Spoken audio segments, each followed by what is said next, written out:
wanted the best? You've got the best podcast, the hottest podcast in the world. The Chris Voss Show, the preeminent podcast with guests so smart you may experience serious brain bleed. The CEOs, authors, thought leaders, visionaries, and motivators. Get ready. Strap yourself in. Keep your hands, arms, and legs inside the vehicle at all times, because you're about to go on a monster education roller coaster with your brain. Now, here's your host, Chris Voss. Hi, folks. Chris Voss here from the ChrisVossShow.com. There you go, ladies and gentlemen. There are only things that makes official. Welcome to the big show. As always, the Chris Voss Show is a family that loves you but doesn't judge you. It's not as harshly as the rest of your family because we're trying to help you be better people and increase the quality of your life, learn stuff, all that good stuff. Go to goodreads.com/Chris Voss, LinkedIn.com/Chris Voss, Chris Voss 1 on the TikTok, and all this crazy places in the internet. Today we have an amazing young lady on the show. We're going to talk about her authorship, her books, and some of the stories she tells and how she became an author. Darlene Porter joins us on the show. Her latest book was out, My Lord Husband's Ring, October 26, 2024. We're going to get into it with her, find out more about her and how she writes books, and maybe she can give some people some advice out there. She spent 33 years working as an RM, and all the while she devoted what free time she had from that career, raising 3 rambunctious daughters, to her secret passion of writing. Amid her education at the University of Wisconsin, Milwaukee, which resulted in the degree of Bachelor's of Science Nursing and a minor in history, her professors oft commented on her skill with the written word. On her final exam in medieval history, she received an A+. The note scrawled across the top of the page was, "You should be a writer." And now she is and has been. She lives in Southern California with her husband and extended family. Welcome to the show, Darlene. How are you? Thank you very much, Mr. Voss. I am very well, thanks. Thank you for coming. Give us your .coms. Where do you want people to find you on the interwebs? DarlenePorter.com. And Porter is spelled the way it sounds. There you go. So give us a 30,000 overview. What's in your new book? This is historical romance set in South Central France in the early 1500s. I noticed that most of the historical romances that I've been reading and enjoying for decades were located in England in the 1800s, Regency and that sort of thing, and Downton Abbey, etc. And I decided I wanted to do something that might stand perhaps a little above, definitely aside from the usual crowd. And so I looked and studied French history, and I found that there was a lot of very interesting activity going on at that time. It was still the time of knights in shining armor, jousts, and deadly sword fights between mortal enemies. And I thought that would be a fine place to put a good love story that also had a little spice to it, if you understand what I mean. Spice. Those romance. I don't know if you could turn the volume down a little bit on your end. I'm getting a feedback. But spice, huh? I think most romance novels, they like the spice in there a little bit, maybe. Indeed.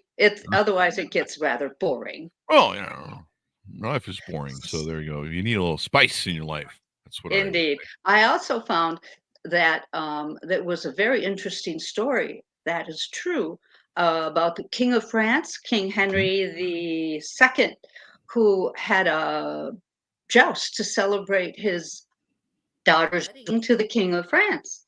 But as he was participating in the festivities, a sliver of a lance went through his faceplate, punctured his eye, and entered his brain. So this culture was indeed quite violent. Yeah. They played hard back in those days. They played hard. Yeah. Definitely played hard. So I imagine some of your study of history in college and different things helps you weave the tales of your stories you tell. Indeed, indeed. I do extensive research for any of the stories that I work on. I enjoy the process. Hmm. The stories, I know a lot of authors are meticulous in writing out an outline and being very careful with their plotting. Hmm. But I'm of the group like J.R.R. Martin Hmm. and the lady who wrote Outlander, that I just sit down and the action just pours out of my brain. Wow. There you go. So talk to us about how many books do you have, and tell us about some of the other books you have. Well, the other books I have, one is what they call creative nonfiction. I Okay. did a lot of genealogy studies, and I came upon one of my great times 10 grandmothers who emigrated in 1635 from England to the United States. Hmm. And her story started with something as earth shattering is the transition of red comet in 1618 that Hmm. influenced the whole world. People were terrified. They were afraid to go out of their houses. They Hmm. thought it was the end of the world. They thought it was the sign of the end of the Stuart line of English kings. And by George, the king who was in charge at that time did indeed end up being one of the last Stuart kings. And um, from there, she departed from her home, knowing she would never return, and brought her family across the ocean, settled first in Boston, where she was exposed to the puritanical government there and was far too uncomfortable, and moved on down the road, so to speak, with Dr. Hooker as he settled the new land called Connecticut. Ah. And the action follows that. And these are people and these are things that really happened. And the only thing that is creative about it is the dialogue. Ah. There you go. So So I've had historical people fiction per complain. se. Yes, I've had people complain about, oh, why did you kill this person? And I said, I'm sorry, that's what happened. I can't make up history if I'm going to follow the genre. That's And that's true. the first one I published in 2017. Uh huh. But my heart always belonged to my Lord husband's ring, Ah. because this is the story that first arrived in my heart, half formed when I was a teenager, Ah. Is that when you baby started story. writing or started seeing you had a knack for writing? Yeah, Ah. There you go. I had a crush on a mysterious, dark young man in my high school, and this story evolved from that crush. And Ah. that crush continues because we've now been married 52 years. Wow. That's a story right there. There Indeed. you go. Wow. So Um, there's that story. And then the next one that evolved out of my brain was one that was sparked by the story of Elizabeth Barrett Browning and her husband, Robert Browning. mhm. This actually happened in the 1850s when she and he fell in love with her poetry, and he started writing her, and the two of them fell in love through their letters. Ah. And as this, I don't want to tell too much of their story because that is what's evolved through the book that I wrote. Hmm. And I had so much fun with these characters that I said, okay, let's follow them on their next part of their life. So these characters then, that was what happened in my book that I named I Will Always Love You. Bit of a catchy title, wouldn't you say? Yeah, yeah. And to find it on Amazon, you have to put I Will Always Love You and then Darlene Porter, because there's so many other books that have that name. But I couldn't change it. I love that title. There you go. Well, love is love. It can't be denied, as they And the say. very last book that I've written, Mhm. that was published, I believe, February of this year.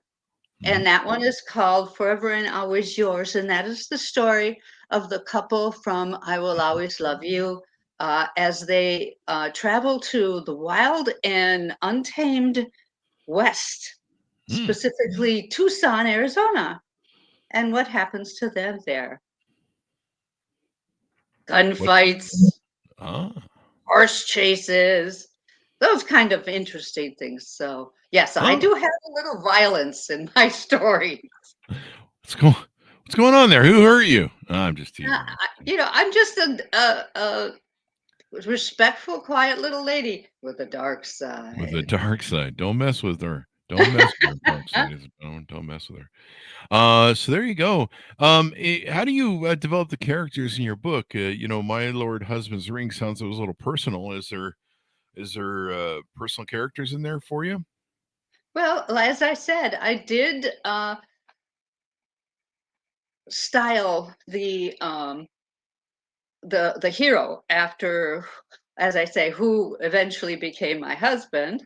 Hmm. Didn't actually marry till after college, but um, the, as the story progresses, I think that the love that I have for my husband comes through, and the two of them experience what I consider perhaps I'm hoping more of a real love than just two-dimensional.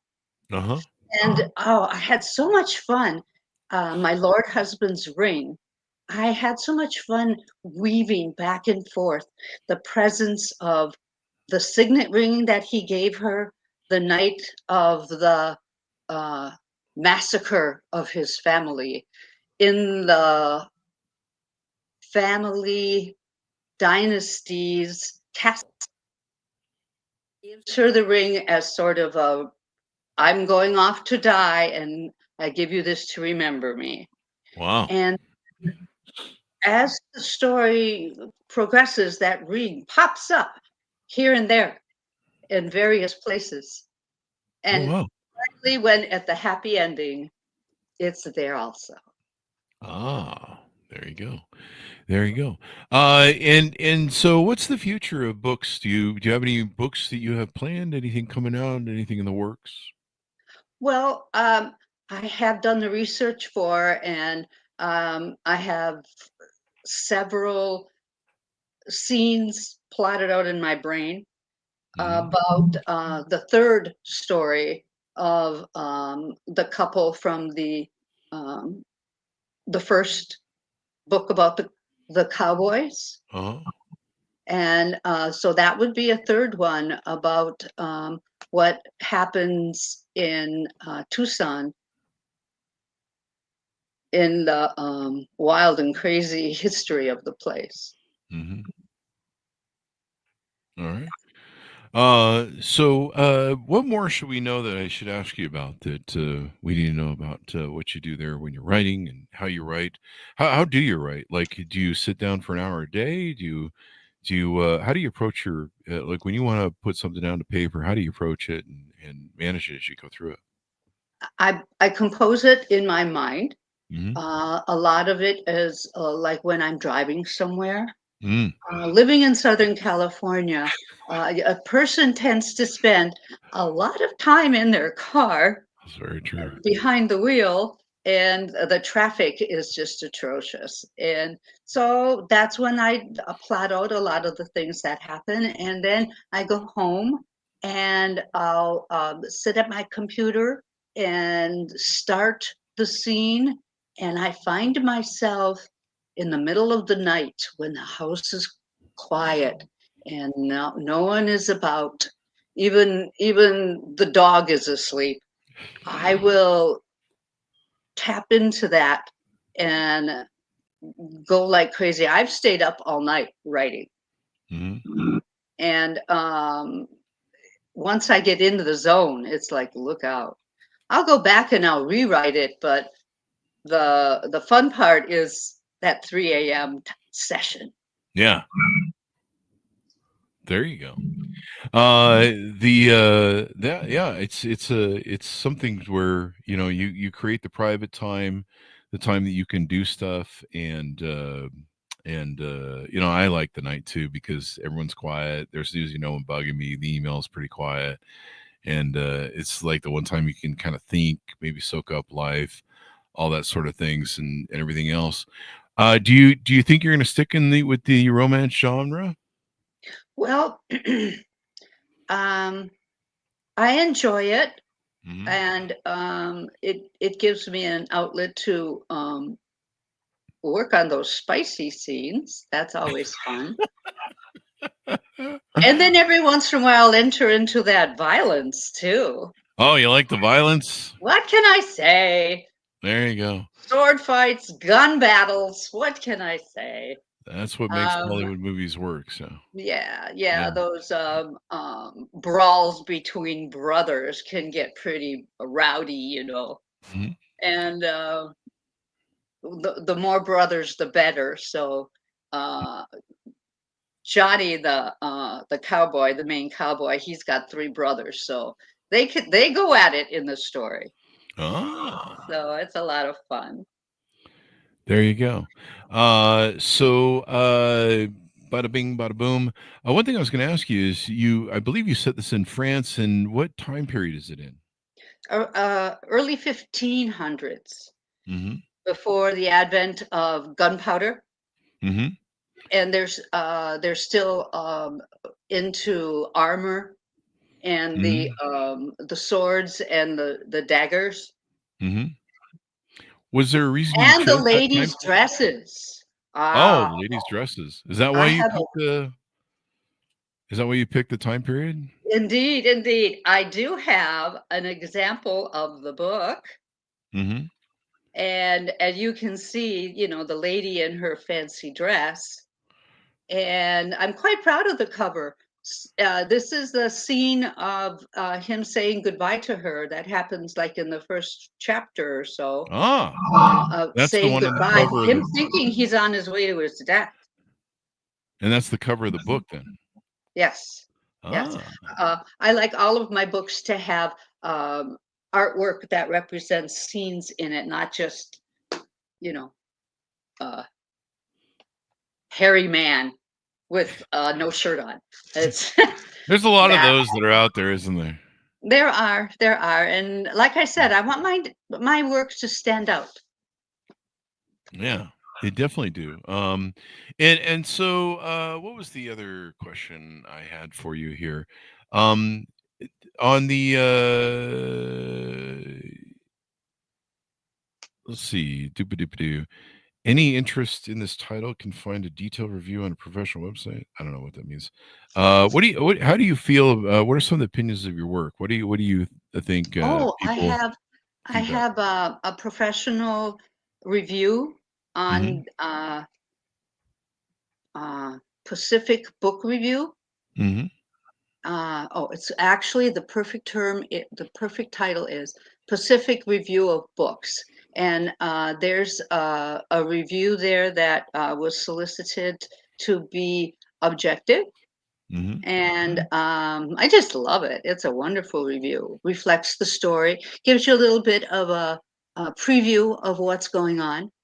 Mm-hmm. And that also, I am just about to add that to my personal website, darleneporter.com. I have full color pictures of the colors of the illustrations of the book. And the pictures of the ladies are authentic because they are engravings that have been colorized of queens from the time period. Ah, there you go.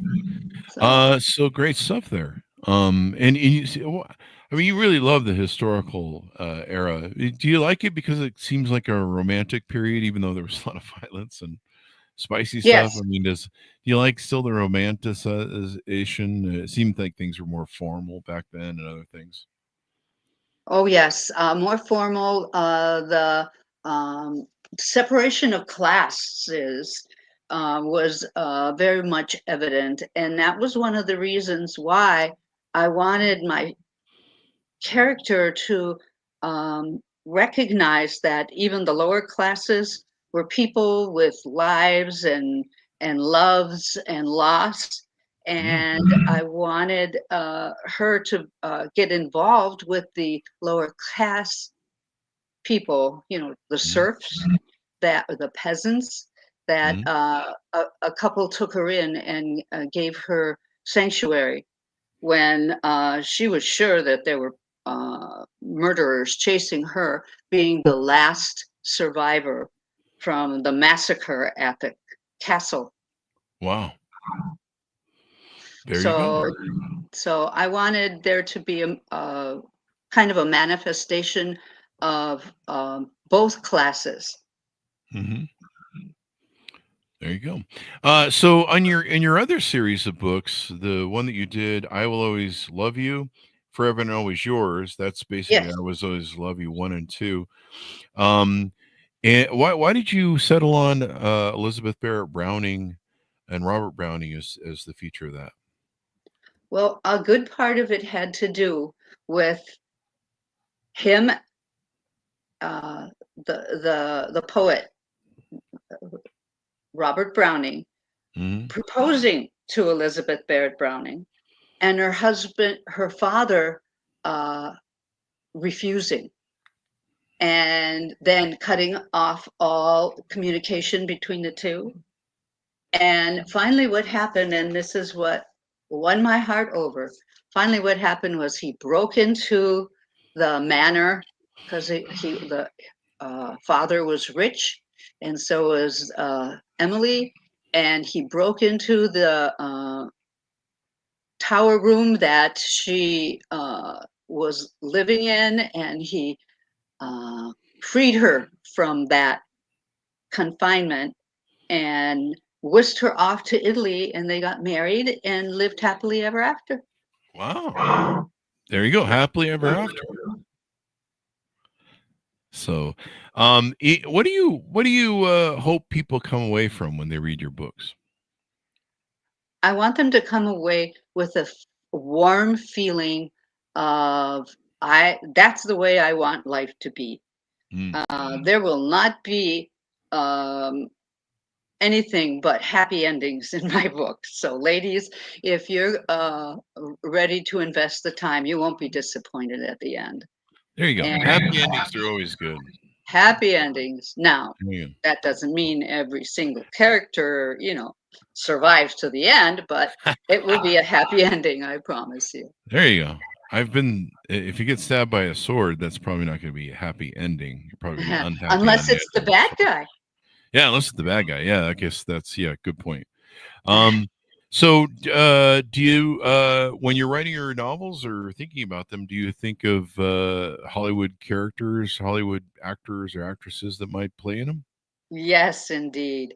Um, I noticed that the people in France have a tendency of having dark hair and dark eyes and lighter skin complexion.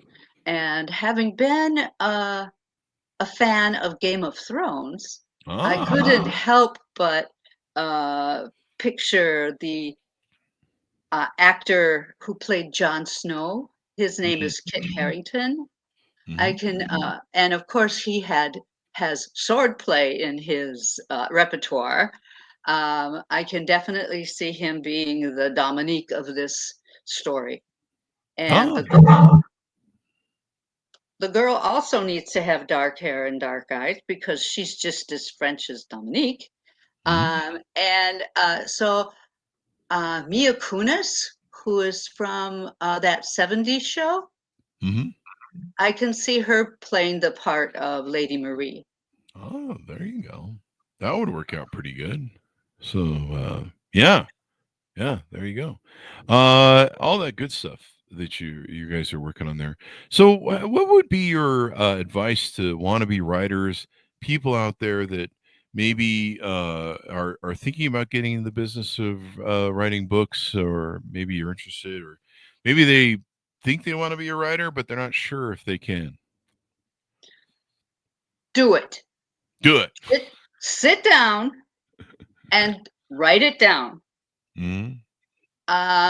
My 5-year-old grandson, he has a favorite creature called a sloth, and he sat down and he wrote a book. And if a 5-year-old can do it, anybody can do it. And the interesting thing is, the story grabs you and pulls you in. That's how I felt it. If you've got the writing gene, I guess that's how it's going to be, because my daughter that does not have this 5-year-old, she had inherited the gene. Only one out of 3, but that's okay. And so she feels that tug also to sit down and just write it. And if you've got that tug, go for it. Enjoy it. And then eventually the time might come where your significant other might say, hey, let's do this. Let's send it in. And don't be frustrated by rejection. That's only part of life. And sooner or later, by hook or by crook. By hook or by crook, it'll happen. Indeed. There you go. It's so important to just to start writing, write on a consistent daily basis. Do you use any sort of mechanisms like that? I used to use a thing where we would write an hour a day, and I had an accountability crew that we would all try and do that and hold each other accountable. Do you recommend any of that sort of stuff, or writing daily? Well, what I usually did and still do is I have a special. It's a notebook, but it's bound with leather that I keep track of the time and the word count, and that helps me. I've had marathon sessions where I've written 1,000 words, and you get a lot accomplished. And to look back at it and page through it, it makes you feel very accomplished that you've gotten that done. There you go. There you go. I think more people have the ability to write books inside them. I think, it's something everyone should try. Even the art of writing and learning to write well, practicing it is really important. And it's kind of like a muscle.